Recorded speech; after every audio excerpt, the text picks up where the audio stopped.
حج اور عمرے والوں کو جلد بازی سے کام نہیں لینا.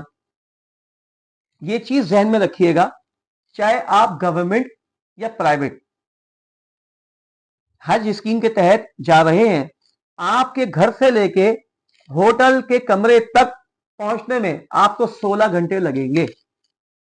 دیکھنے میں یہ بات آتی ہے کہ جب آپ کی فلائٹ رات کی دن کی ہے تو آپ کا گزشتہ وقت بھی جاگ کر اور تھکن میں گزرتا ہے. پھر آپ ایئرپورٹ کے لیے 4 گھنٹے پہلے نکلتے ہیں، اس کی تھکن، 4 گھنٹے کا ہوائی سفر تقریباً، اس کی تھکن، پھر ایئرپورٹ سے جدہ ہوٹل پہنچنے تک اس کی تھکن، پھر آپ جب وہاں لابی میں بیٹھ کے چابی کا انتظار کر رہے ہوتے ہیں تو اس وقت بہت شور شرابہ شروع ہو جاتا ہے. جب آپ اپنا مائنڈ یہ بنائیں گے کہ 16 گھنٹے لگیں گے آپ کے گھر کے دروازے سے لے کے ہوٹل کے کمرے کے دروازے تک، آپ سکون اور اطمینان کے ساتھ بیٹھیں، جلد بازی نہ کریں. جب آپ یہاں سے ایئرپورٹ پہنچیں گے، جہاز موڑ کر جدہ پہنچیں گے تو پورے گروپ کو طریقے سلیقے سے سواریوں پر بٹھا کر، ان کی لسٹیں بنا کر، ہر چیز کو قانونی طور پر سیٹ کر کے آپ کو روانہ مکے کے لیے کیا جائے گا. اور وہاں مکے کے ہوٹل میں پہنچ کر جب آپ لابی میں بیٹھیں گے تو سکون اور اطمینان کے ساتھ لابی میں بیٹھیں، چابی کا انتظار کریں. ہوٹل والا بھی طریقے سلیقے سے یا گروپ والا بھی طریقے سلیقے سے آپ کو چابی دے گا ایک ایک کر کے. لیکن وہاں پر شور شرابہ شروع ہو جاتا ہے، لڑائی جھگڑا شروع ہو جاتا ہے، آپ کا سامان، آپ کا کمرے کی چابی وہ کہیں دی جائے گی.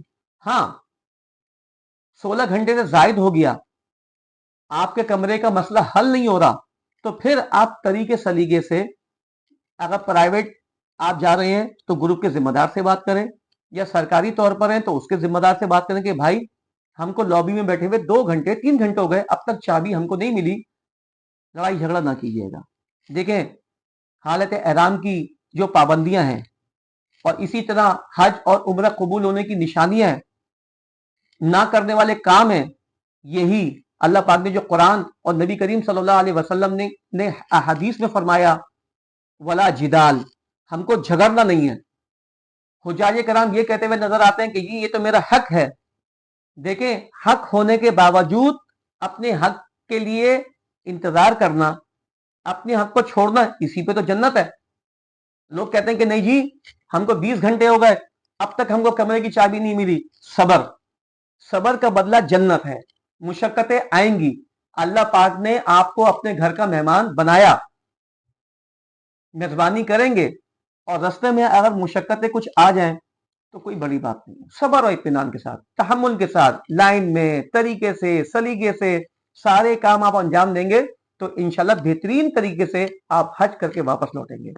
اللہ ہم سب کو عمل کی توفیق نصیب فرمائے. السلام علیکم.